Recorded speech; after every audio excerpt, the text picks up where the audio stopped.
The papers lay between them on the desk like a small, polite grave. Rosamond had known, of course, that they were coming. A woman does not live 7 months inside a house that counts its candles without learning to read the tilt of a butler's chin, the sudden quiet when she entered a corridor, the way the housekeeper had begun to say, "Your Grace," as though the syllables tasted of ash. Still, seeing the parchment there, cream-colored, folded once, sealed twice, the ribbon a mocking scarlet, was another sort of knowing. Altogether, it was the sort that lived in the fingers. She did not sit. He had not risen when she entered, and she had decided some weeks ago that if a room was going to withhold its courtesies from her, she would withhold hers in return. The Duke of Harrowmere looked up from his ledger. He looked, as he always looked, as though the winter had settled in him and forgotten how to leave. "Please," Alistair said, and gestured to the chair. "Sit. I would rather stand for this, I think." He glanced at the papers. His fingers, long and clean, and marked at the knuckle by an old scar she had never asked about, rested a moment upon the seal. Then he pushed the folded parchment 2 inches toward her side of the desk. "You will find the settlement generous," he said. "More than generous. My solicitors have been instructed to be so." "Have they?"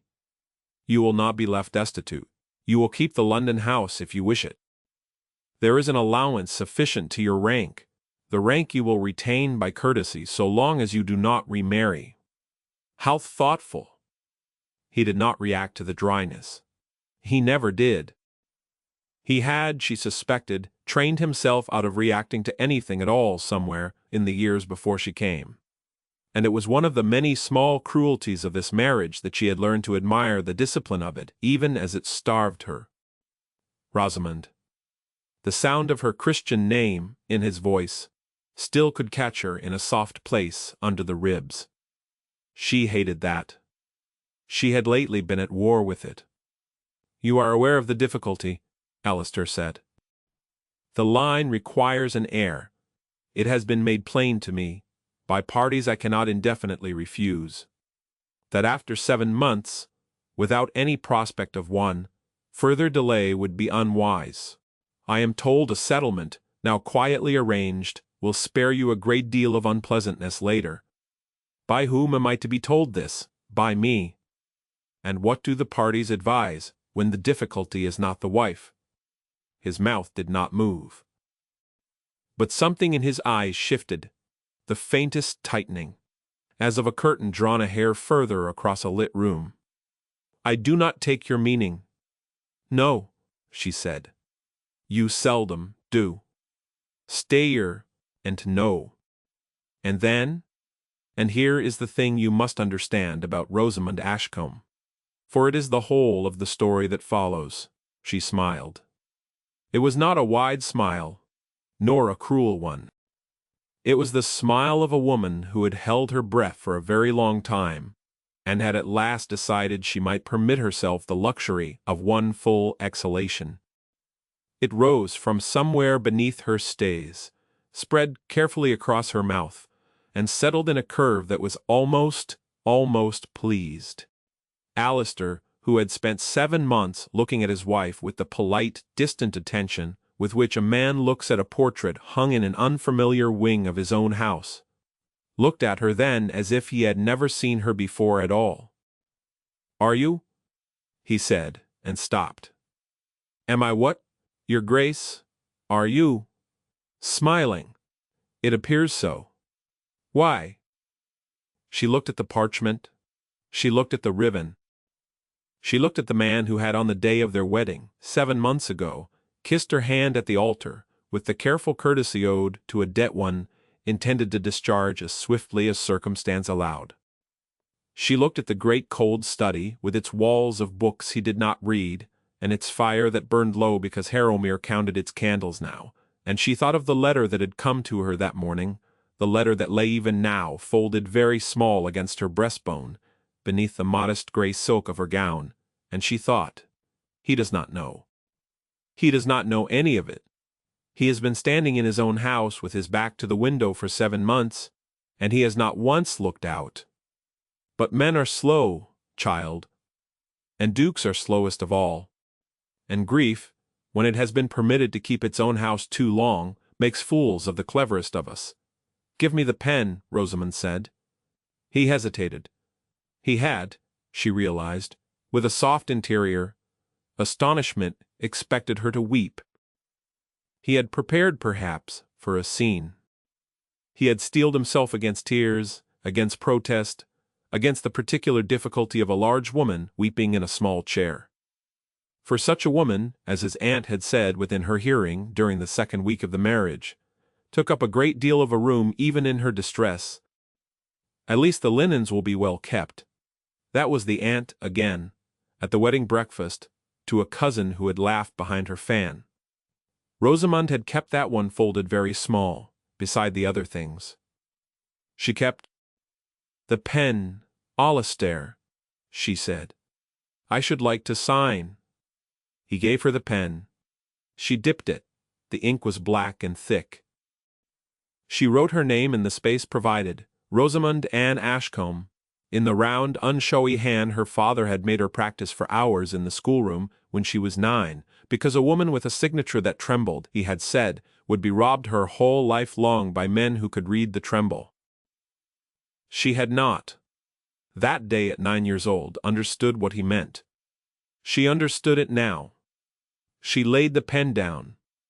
She did not fold the papers. That, she thought, was his to do. There, she said. Shall I go this evening? Or will tomorrow do? Tomorrow! He was staring at her signature as though it had insulted him. Tomorrow will do. Rosamond. Yes, you are not angry. Would it be useful, if I were? No. I am not angry. She turned. Then, and she walked to the door of his study with the composure of a woman who had, from the age of 12, been trained by her mother to walk out of any room in the world as though she had chosen the leaving. At the threshold, she paused. She looked back once. He was still staring at the papers. Alistair. He raised his head. You never asked me, she said, why my father gave me to you. He gave you to me because I asked, yes. But you never asked why he said yes. She left him with that. She closed the door behind her. She walked the long cold gallery with its portraits of dead Harrowmere men and their thin dead wives. And she permitted herself, out of sight of every servant, one small private laugh. Quiet, dry, deeply astonished, because she had discovered quite suddenly that a heart which had been kept in a cupboard for 7 months could still do that. It could still laugh. It was, in fact, rather stronger for the cupboard than she had feared. Upstairs in the dressing-room that had been assigned to her, not the Duchess's suite, that had remained locked since the day she arrived. Out of respect, they said, for the late Duke's mother who had died in it. Rosamond closed the door and drew the letter from her bodice. It was still warm from her skin. She read it once more, though she had it by heart already, and she watched her own reflection in the pier-glass while she read.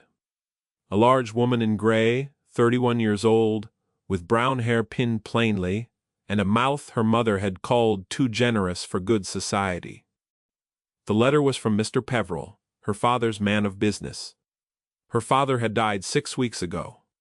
She had been told this, quietly, by Alistair, at breakfast. She had not been permitted to attend the funeral. It had been at Ashcombe, 3 days' ride, and the Duke had felt, he said, that the roads at that season were not suitable to a lady in her position. She had understood then, and understood now, that the position he referred to was not one of frailty. It was simply that Harrowmere did not attend funerals of merchants, even merchants whose daughters it had married. But Mr. Peveril had waited. He had waited the full 6 weeks the will required, and then he had written. Her father, it appeared, had not at the end been merely comfortable. He had not been merely well. Her father, who had begun life as the second son of a bankrupted country gentleman, and had built ships in Bristol, and then bought ships, and then bought docks, and then bought the yards that built the docks, had died the third richest private man in England. And he had left everything, everything. Mr. Peveril wrote with the delicacy of a man conveying a marvel. To his only surviving child. Not in trust, not through her husband. Not tied up in any settlement that would pour itself into the leaking cistern of Harrowmere. To her outright. In her own name. Under the terms of a codicil executed the week before her marriage, of which the Duke of Harrowmere had been informed by post at the time, and which, Mr. Peveril noted, with the ghost of a professional cough between the lines, His Grace's own solicitor had signed for at the door of the London house on the 18th of March. Alistair had known, he had known for 7 months. He had not told her, because he had not read the letter. She was certain of it. She had lived alongside his ledgers now for the better part of a year. She knew what he read and what his secretary read for him. A letter from a Bristol solicitor concerning a merchant's daughter would have gone into the second tray, the one Mr. Halloway sorted on Fridays, and summarized in a hand so small the Duke rarely bothered with it. Alistair had married her because his aunt and his trustees, and the melting edifice of his estate had between them agreed that a large plain heiress of trade with a comfortable dowry was a lesser evil than another season's interest on the mortgage, on the north wing. He had signed, he had bowed, he had gone on being Duke, and a fortune sufficient to buy Harrowmere 12 times over had walked through his front door on his wedding day, and he had not looked up. Rosamond folded the letter. She put it back against her heart. She looked at herself in the pier-glass. The gray silk, the plain hair. The wide, steady, unwelcomed body her mother had grieved over from her 12th year, and her father had in the end called the best thing about her. Steady, he had said, on the day he signed the codicil, steady as a good hull. Steady, Rosamond. Whatever they throw at you, you do not roll. Well, Papa, she said quietly to the glass. Here we go, then. And downstairs, in his study, Alistair Ravenshaw, 6th Duke of Harrowmere, sat very still at his desk with the signed divorce petition in front of him, and a slow, small, unfamiliar unease beginning to work its way up his spine like damp through old plaster. He did not know why. She had smiled. He noticed things. The Duke of Harrowmere, it was the one thing he was known for, among the few people who knew him. He noticed the tenant whose thatch had gone thin. He noticed the footman with a limp he was hiding. He noticed the laughter pitched a shade too loud at his aunt's dinner table, and he knew which of his cousins had lost money at cards that week from the tightness at the corner of the man's eye. He had, he realized, not noticed his wife. Not once. Not truly. In 7 months he had catalogued her the way he catalogued the weather, a fact of the house, a large gray presence at the far end of the dining table, a woman his aunt had chosen for him with the pained forbearance of a person selecting a serviceable coat. He had married her because Harrowmere was drowning and her father had money. He had not asked why her father had said yes. He rose. He crossed to the window. Beyond the glass, the park lay under a thin November mist, and the great avenue of limes went down to the gate, where tomorrow, apparently, his wife would leave. She had smiled. Women did not smile at divorce papers. Something, he thought, was wrong. The word for it was not wrong. The word for it, if he had permitted himself the word, was afraid. But Dukes of Harrowmere did not use that word, and had not, since the year he was 11 and his father had thrashed him for weeping. At his mother's funeral, he turned from the window. He rang the bell. "Send Halloway to me," he said. "And bring me the correspondence file for March last." "For March, Your Grace." "For March." The under-butler bowed and went. Alistair sat down again at his desk. He put his hand upon the divorce papers, and he found, to his private astonishment, that he did not much wish to look at her signature a second time. That night at dinner, Rosamond ate a great deal. She had, for 7 months, eaten as the aunt had trained her to eat. A mouthful of soup, half a cutlet, a spoon of pudding declined with a small, apologetic curve of the mouth, as though her body were a scandal she was doing her best to atone for at every meal. Tonight she ate the soup, she ate the fish, she ate the cutlet and the pheasant and the pudding, and she asked the footman, with a courtesy that startled him, for a second helping of the potatoes, which were excellent, and which she suspected the cook in the kitchen had been sending up for months, in the hope that someone at the great table would finally notice. Alistair watched her. He tried at first not to. He addressed himself to his own plate, to the aunt at his right, to a remark about the hunt his cousin had made in the drawing-room. But his eyes kept returning to the woman at the far end of the table, who was, tonight, quite simply and unapologetically eating her dinner. She had color in her cheeks. He had not seen it before. Perhaps it had always been there, and he had not looked. Perhaps it was new. He did not, at that moment, know. "Your Grace," said his aunt, whose name was Lady Marwood, and who was the sort of woman for whom cruelty was a form of housekeeping, "I hear the roads to Bristol have been quite passable this month." Rosamond inclined her head. "So I am told." "A great convenience," said Lady Marwood, "for those of us who must undertake journeys of that particular kind." "A great convenience," Rosamond agreed pleasantly. "You will find the country there," Lady Marwood continued, "much to your taste, I am sure. The society, of course, is what it is. But the air, they say, agrees with larger constitutions." At the end of the table, Alistair set down his knife. It made almost no sound. A small chime of silver on porcelain. But Rosamond heard it, because she had learned in 7 months to hear every small sound at that end of the table. And she looked up and met his eyes. He was not looking at his aunt. He was looking at her. "Aunt Marwood," he said quite mildly, "the Duchess is still the Duchess until Michaelmas Quarter Day. She will be addressed as such at this table." Lady Marwood's fan paused a fraction. "Of course, Harrowmere." "And her constitution," he said, "has never been the topic of this house." There was a silence. It was not a comfortable one, but it was, Rosamond noted, the first silence in 7 months at that table which had not been arranged around her. She lowered her eyes to her plate.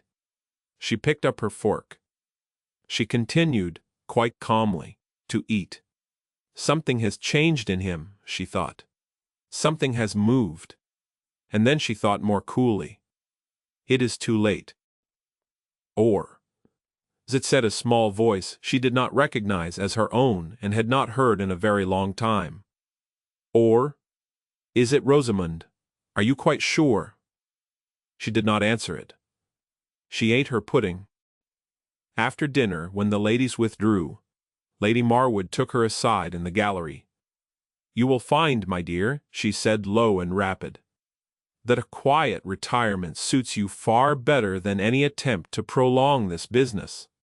There are papers to be signed, and there is a coach at 8. I have taken the liberty of arranging for your maid to begin the packing tonight. It will be less painful for everyone if it is done cleanly. How kind of you, aunt." "I am not your aunt any longer, Rosamond." "No, madam, you never were." Lady Marwood's eyes narrowed. She was not accustomed to being answered. In 7 months the wife her nephew had bought had been a wall of soft grey courtesy, and Lady Marwood had taken the softness for pliancy, as women of her sort always do. She looked, now, with sudden narrow attention, the large plain merchant's daughter, who was not, tonight, looking down. "You are behaving," she said, very oddly. "Am I? A woman in your position." "My position, madam, is one you know very little about." She left the gallery. She did not go directly to her room. She went instead along the servants' passage to the kitchen stairs, and down them, quietly, in her grey silk, until she came to the door of the housekeeper's small room where a lamp still burned. Mrs. Beckett rose when she saw her. Mrs. Beckett had been housekeeper at Harrowmere for 31 years, and she had, from the very first week, been the one person in that house who had said "Your Grace" to Rosamond as though the syllables meant something. "Your Grace. Is anything wrong?" "A great deal is wrong, Mrs. Beckett. Please sit." The housekeeper sat. "You have been kind to me," Rosamond said, "when it cost you to be kind. I know what the Duke's aunt has said to the staff about me. I know that you were told on my second day to speak of me as the Miss when among yourselves, because it was felt that Her Grace set an inconvenient precedent. I know Emmy, the kitchen girl, cried the day she was struck for calling me my lady in the corridor." Mrs. Beckett's mouth worked. "Your Grace, you did not strike her. You paid her wages that week from your own purse. Do not deny it. I asked her, and she told me, because she is a bad liar. And a good girl. What is her surname?" "Trowan, Your Grace." "Trowan. She is from Cornwall, I think." "Padstow, Your Grace." "Padstow. Good." "Mrs. Beckett, I am going to ask a great deal of you tonight, and if you cannot give it, I shall not think less of you. Are you willing to speak to me plainly, as a woman to a woman, one time in your life?" "I am, Your Grace." "Then tell me how many of the staff in this house have been paid on time in the last 6 months." Mrs. Beckett was silent for a long moment. Then she said very quietly, "None of us, Your Grace." "How many months are you owed?" "4. "And the outdoor staff?" "6. "And the tenants?" "The Michaelmas rents were forgiven, I think, not out of generosity." "There was nothing to forgive, Your Grace. There was nothing to take." "The roof of the north wing fell in September, Your Grace. It has been covered with sailcloth. The Dowager's suite, that they say, is locked out of respect for her memory, is locked, Your Grace, because the floor has gone." Rosamond closed her eyes. She thought of the man at the head of the table who had, this evening, stopped his aunt from insulting her, who had, 7 months ago, married her to save this house, and had then spent 7 months so ashamed of the transaction that he could not bring himself to look at her, who was so proud and so grief-frozen and so bad at his own life, that he had sat above a fortune sufficient to save every roof in his county, and had not opened the letter that told him so. He had inherited more debts of feeling than of money, and had discharged both badly. "Mrs. Beckett," she said, "do you like this house?" "I have given it 31 years, Your Grace." "I liked it once. Would you like it again, do you think, if the roof were mended and the wages paid, and Emmy Treon from Padstow were called my lady by anyone she pleased?" "Your Grace, I do not. Answer me plainly." "Yes." "Your Grace, I should like it very much." "Then I want you to do something for me tonight. I want you to keep the packing quiet. Let them think it is proceeding. And I want you to send a boy to the village, to the Fen and Feather, and tell Mr. Peveril, a small grey man, he arrived from Bristol yesterday, and is staying under the name Perry, that he is to come to the tradesman's entrance at 6:30 in the morning, and that the Duchess will see him in the small breakfast room." "Can that be done?" "It can be done, Your Grace." "You do not ask why?" "No, Your Grace." "Why not?" "Because I have been 31 years in this house, Your Grace, and I know the difference between a woman who has been beaten and a woman who has been waiting." Rosamond looked at her. For the first time that day, for the first time, if she were honest, in some years, her eyes filled. "Mrs. Beckett," she said, "if I ask you tomorrow to stand in the great hall with me and to say to the Duke, in front of his aunt, that you have not been paid in 4 months, will you do it?" "I will, Your Grace." "Even though she will dismiss you?" "She cannot dismiss me, Your Grace. Only His Grace can dismiss me, and His Grace has never yet had the heart." No, Rosamond said softly. He has not, has he? He has only ever had the manners. She rose. She pressed the housekeeper's hand once, and she went back up the stairs. That night, Alistair did not sleep.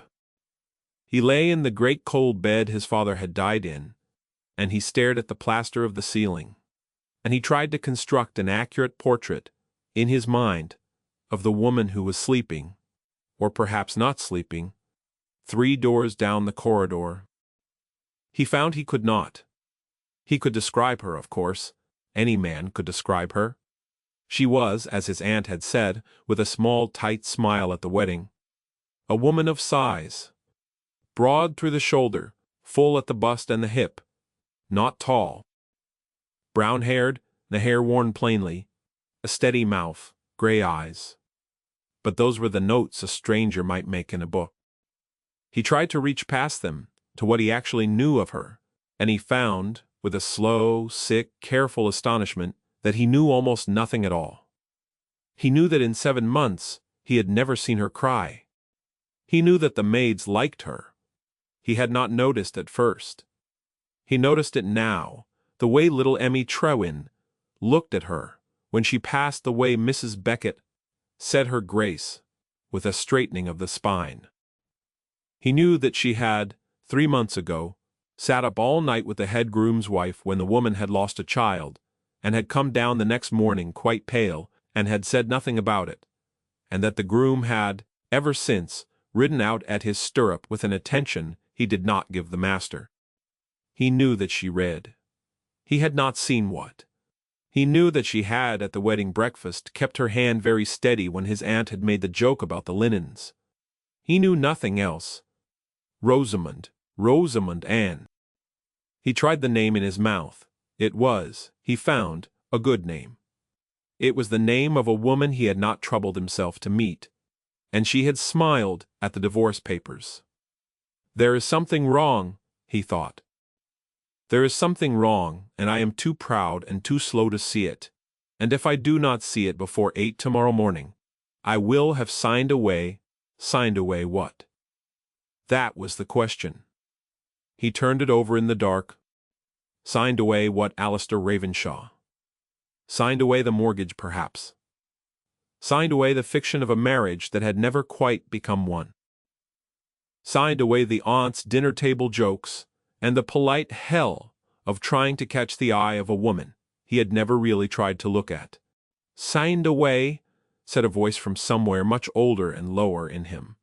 The voice, perhaps, of the boy of 11 who had wept at his mother's funeral, the only person in this house in 7 months who has spoken to your servants as though they were human. He got up. He put on his dressing gown. He went out into the corridor and stood, some little while outside her door. He did not knock. He was not that man yet. He was still, at that hour, the man who had put the papers on the desk. But he stood there. And in the gray dawn at 6:30, when Mrs. Beckett met a small gray man at the tradesman's entrance, and led him quietly along the flagged passage to the small breakfast room, where the Duchess was already seated with a pot of tea and a face composed as a good hull, the Duke was still awake in his study, staring at a file that his secretary had brought him from March, in which a letter from a Bristol firm of solicitors lay unopened, its seal intact. He picked up the paper knife. He hesitated a long moment. Then he broke the seal. Mr. Peveril was a small gray man, as Rosamond had said. He wore a small gray coat and small gray spectacles, and he had, folded neatly on his lap, a small gray portfolio, in which the entire commercial fate of the west of England appeared, that morning, to reside. "Your Grace," he said, "I received your note. I have the schedules. I have the codicil. I have, if I may say so, your Grace, the pleasure." "Do not say so, Mr. Peveril. You know I did not want it. I know your father did. Your Grace, he would have." "He was," Mr. Peveril said carefully, "a man who understood that a fortune left to a daughter in a house that did not want her was a fortune left to that daughter not to the house. Yes. He also, forgive me, instructed me, in the event that this conversation should ever take place, to say one thing to you. Say it, he said. Tell her the ships are hers. Tell her the yards are hers. Tell her the docks are hers. And tell her that if she wishes to give any of it, or all of it, to the man she married, she is to do so as a gift and not as a rescue. Because a gift, he said, may be accepted by an honest man. A rescue never can. Rosamund set down her cup very carefully. He said that. He said that, Your Grace. He knew, then. About the marriage? He knew a great deal, Your Grace. He liked, in his last years, to know things. Did he know that the Duke? That his Grace did not read the letter? Yes. He suspected it, Your Grace. He said, forgive me, that a man who married for money, and did not trouble to count it, was a man who did not in the end want the money. He said such a man was probably worth saving. He said the choice would be yours. Rosamund was silent a long time. Then she said, Mr. Peveril, do you have the papers I asked for? I do, Your Grace, all of them. All of them. The full inventory. The Bristol accounts. The Liverpool yards. The dock leases in Portsmouth. The tenant schedules of the 2 Cornish estates. The name of the mortgage holder on the north wing of this house, and the terms on which the mortgage may be redeemed in full.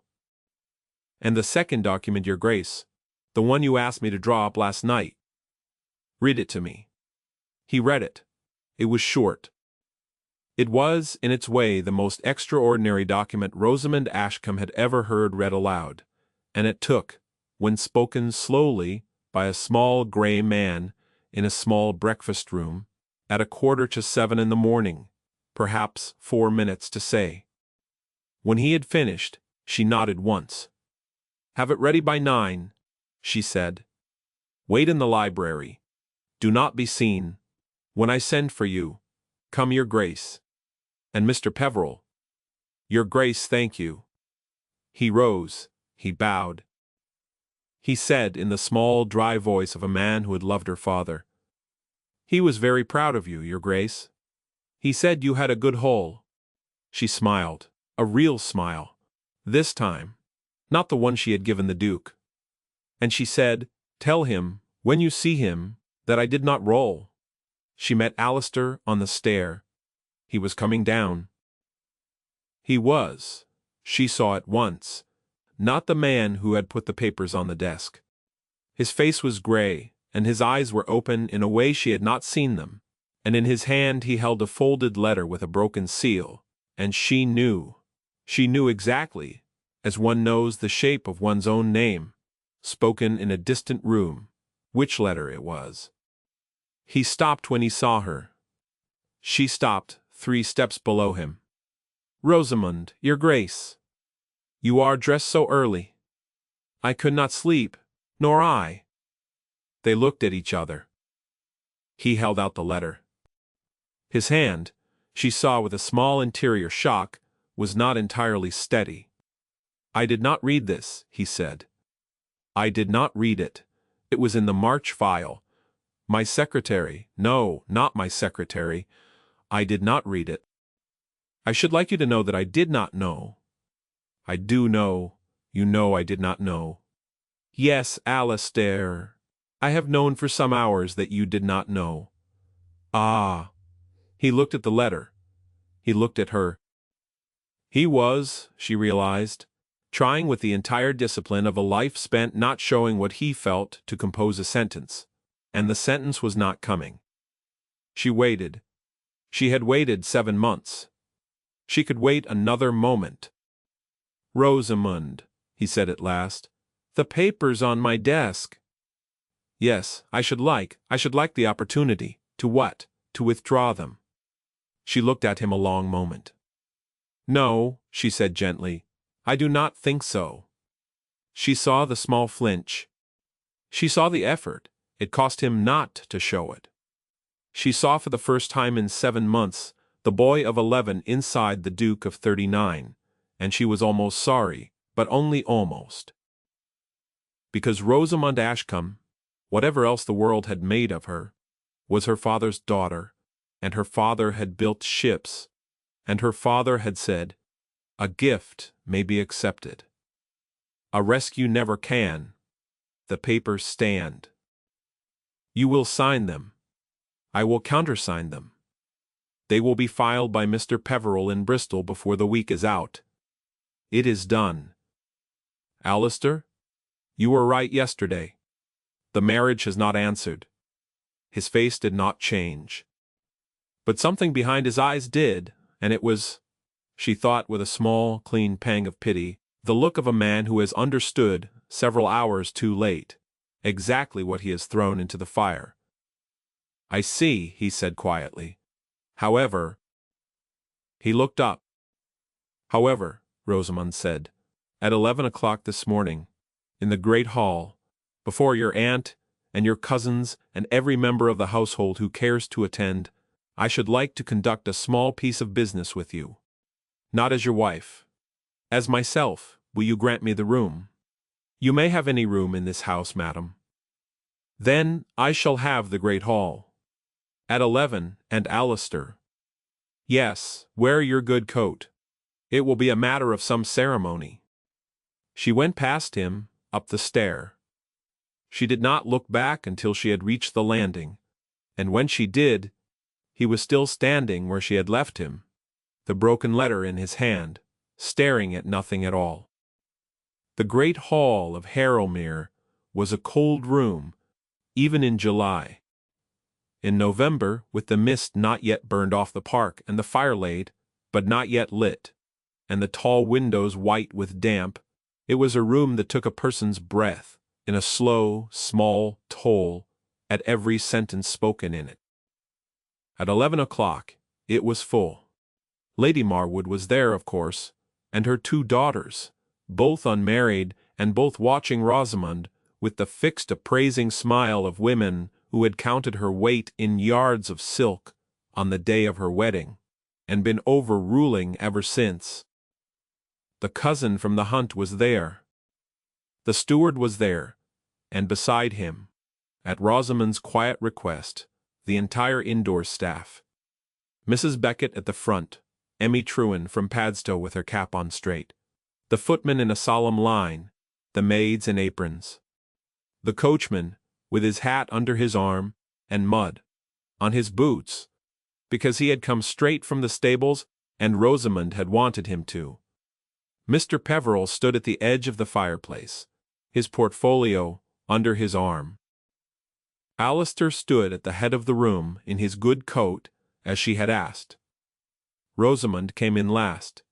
She had not put on any of the ducal jewels.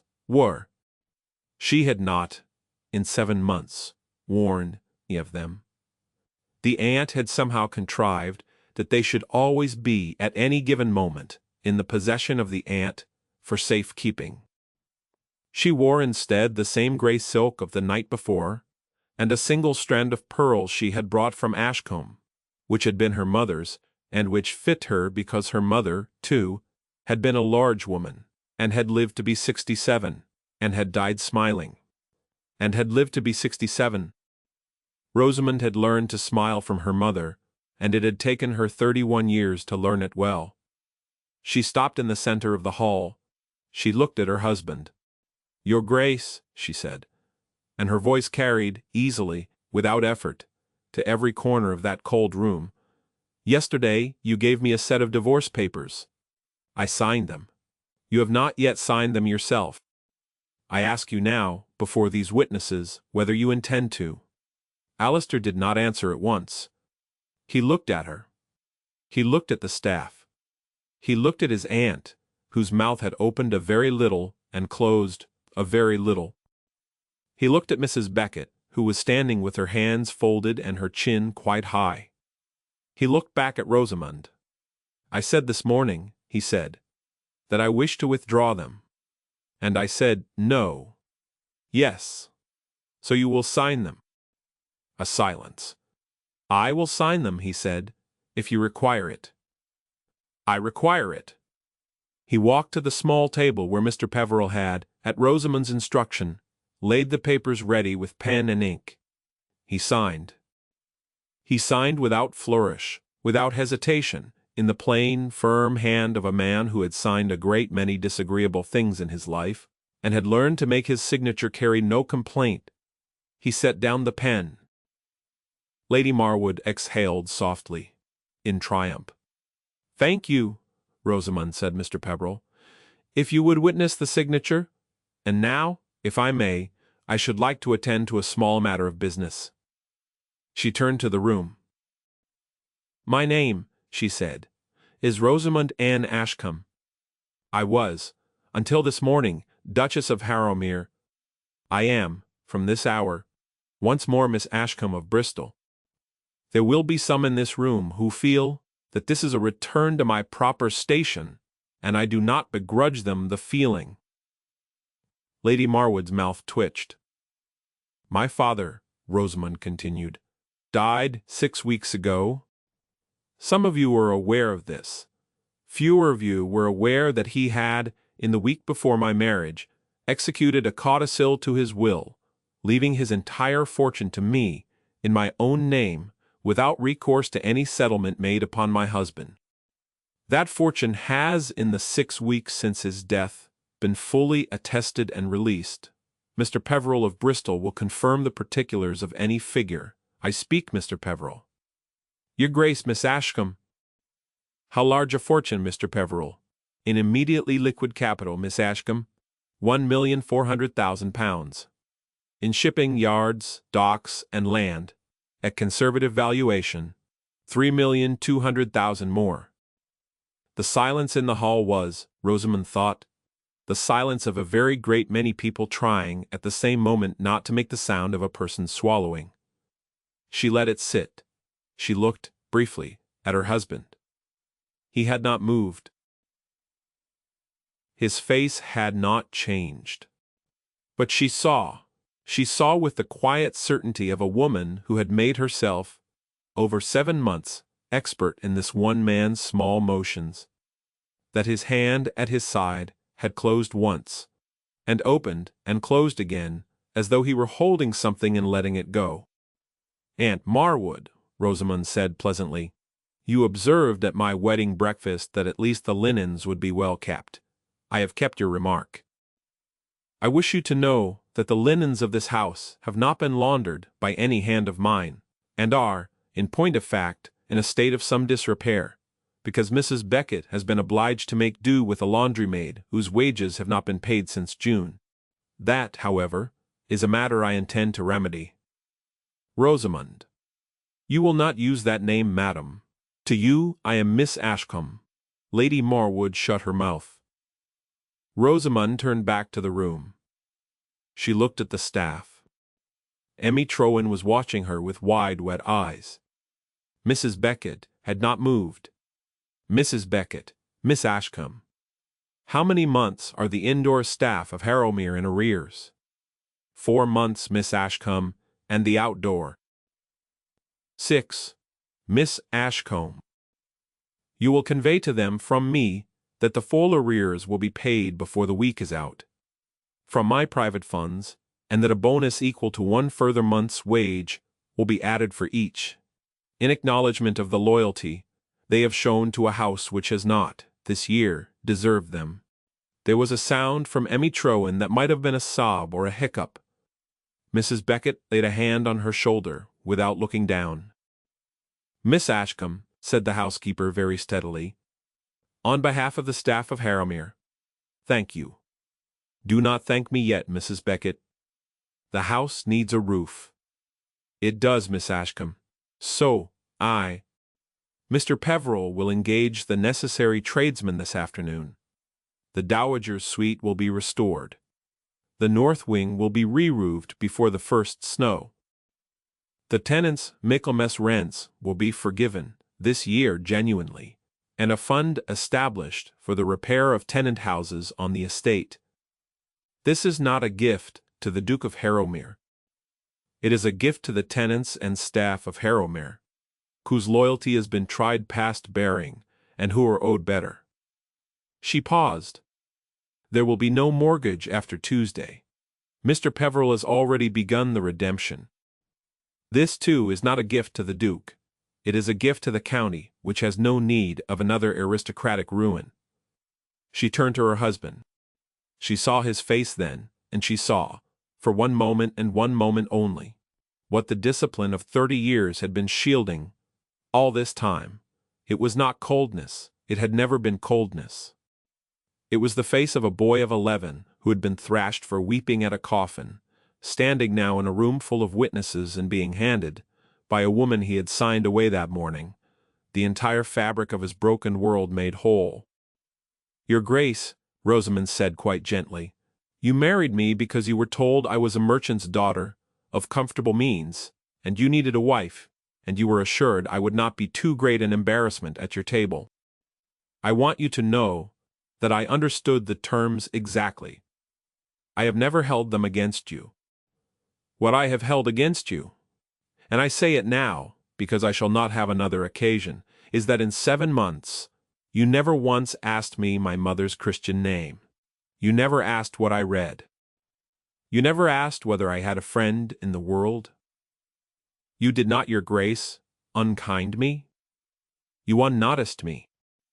And that, for a woman who has been unnoticed since her 12th year, is a wound one particular sort of husband can inflict, and one particular sort of husband cannot." He tried to speak. She raised her hand. "I have not finished. It is a wound one particular sort of husband cannot inflict, because he does not have the habit of it. You are not that sort of husband, Alistair. You are the other sort. You are the sort who does not look up.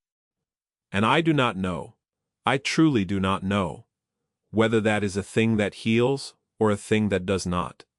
I do not know it yet. So I'm going to give you an opportunity to find out." Mr. Peveril, without being asked, stepped forward and laid a second document on the small table beside the divorce papers. "This," Rosamond said, "is a deed. It is not a marriage settlement. It cannot be, because we are no longer married. It is a deed of gift. And it conveys to the Duke of Harrowmere, absolutely, and without condition, the mortgage on this house, redeemed and destroyed, and £100,000 toward the repair and maintenance of the estate. It bears no strings. It is not conditional on my presence in this house. It is not conditional on any future understanding between us. It is a gift, Alistair. And my father, who was a wiser man than either of us, said that a gift is a thing an honest man may accept." The hall was very still. "You do not have to sign it. You do not have to accept it. If your pride requires that you refuse it, I shall not think less of you. But you should know that I do not offer it out of pity, or out of a wish to keep any claim upon you, or out of the hope that you will regret this morning's papers. I offer it because I lived 7 months in this house, and because Mrs. Beckett and Emmy Trowen and the tenants of this estate had no part in the choices you and I made, and they should not pay for them." She looked at him steadily. "That is all," she said. "I shall be in the library. The coach is at 8 tomorrow. If you have anything you wish to say to me before then, you know where I am. If you do not, I wish you very well." She turned. She walked, without hurry, the length of the great hall, past the aunt whose face had gone the color of old parchment, past the cousins whose smiles had died on their mouths, past Mrs. Beckett, whose eyes, she saw with a small hot pang, were streaming quietly and without shame, past Emmy Trowen, who had, in defiance of all decorum, dropped a curtsy so deep as she went by that the child nearly overbalanced, and out through the great doors. Behind her, in the hall, no one spoke. Alistair stood a long moment at the small table. Then he took up the pen. He signed the deed. He set the pen down. He looked at his aunt. "Aunt Marwood," he said in the mild, level voice he had used the night before at dinner, "you will be gone by 3 o'clock. Take the London house for the season if you wish. You will not return to Harrowmere until I invite you, and I shall not." Her mouth opened. 3 o'clock, he said. "Mrs. Beckett will see the trunks are packed. Good day to you all." He walked past his cousins. He walked past his aunt. He walked past his staff, who did not look at him, and did not need to, because a man may sometimes leave a room in such a way that no one is required to witness him doing it. He went to the library.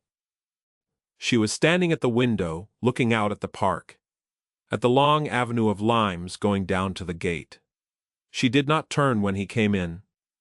"Rosamond," he said, "I am here. May I speak?" "You may." He stood a little way from her. He did not come closer. He had at last learned that much about the woman at the window, that she would not thank him for closing a distance. She had not invited him across. "I read the letter," he said. "I know. I read all of it, twice. Yes. I read the letters my aunt has been sending in my name for 6 months to your father's solicitor. She had, it appears, given herself the authority. I did not know, I did not think you did. I read the ledger she has been keeping. She has been drawing on the household accounts since June. On my accounts, in sums, it was easier for her, she said, not to trouble me with. Yes, I supposed so. I ran a household of 40 for my father, from the age of 19, Alistair. I know a thief when I meet one at breakfast." He was silent a long moment. "Why did you not tell me?" "Because you did not ask, and because a woman who tells a duke that his aunt is robbing him, unasked, on the 3rd week of her marriage, is a woman who is turned out by luncheon. I would not have. You would have.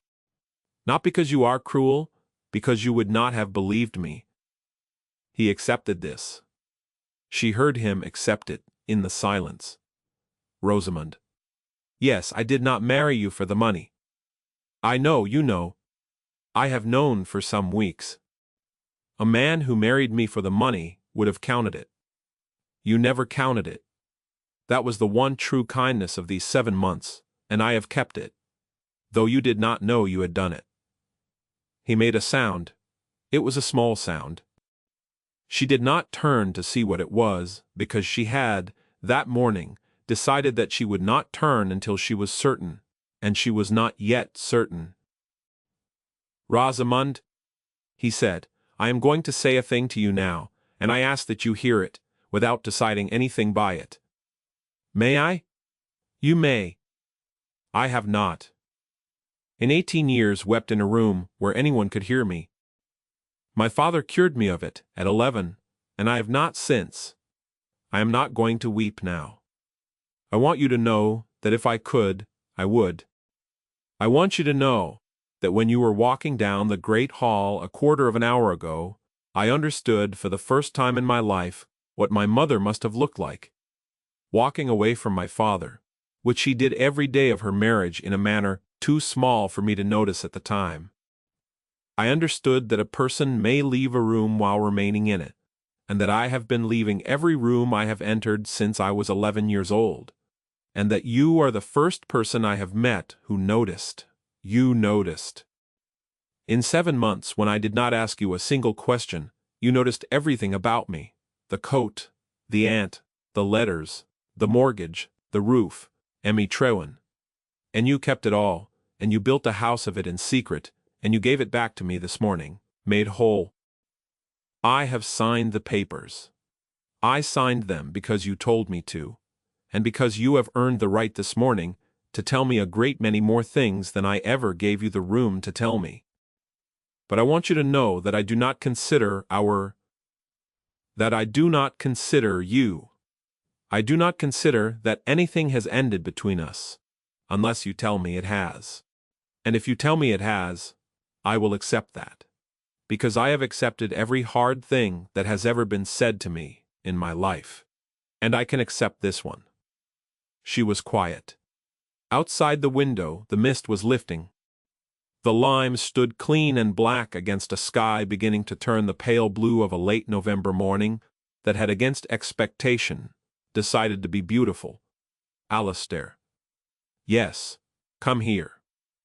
He came. He stood beside her at the window. He did not touch her. Look, she said. At what? At the avenue. He looked. That is your avenue, she said. That is the road down which, at 8 tomorrow morning, my coach will go, if I choose to send it. It is a good road. It is well drained. Your father put in a French drain along the west side that has held 40 years. There is a broken lamp at the third bend that has needed replacing since August. The lodge-keeper's wife has a cough. She is hiding because she is afraid of being let go. Her name is Anne. Their child is called Tom. He is 6. He can read, because I taught him this summer. Rosamund. I noticed you, Alistair, because I had nothing else to do. Do not make of it more than it was. I was a large, plain woman in a cold house, and I noticed the man who did not look at me, because noticing was the one thing I had. Do not make me a saint of it. I was lonely, and I filled the loneliness with the shape of you, and I taught a lodge-keeper's boy to read. And I sat up with a groom's wife, and I learned the name of every maid in a house that would not tell me my own. That is not virtue. That is a woman surviving a marriage. Then let me. Do not say it, Alistair. Do not say it yet. Not this morning. It is too soon, and you are too shaken. And I do not trust a duke who says such things in the same hour, that he has learned his wife is rich. I do not doubt you. I doubt the hour. Do you understand me? Yes. I am going to Bristol tomorrow. I have business there. I have ships to see, and a father to bury properly. Because I did not go to the funeral, and I would like to stand by his stone one afternoon, and tell him I did not roll. I shall be gone a month or 2. You will write. I shall write. And in the spring, if you wish it, if you still wish it, when the roof is on, and the aunt is gone, and you have lived alone in this house through a winter, and know what you actually feel, and not what you feel this morning, you may come to Bristol. You may come as Alistair Ravenshaw, not as Duke of Harrowmere. You,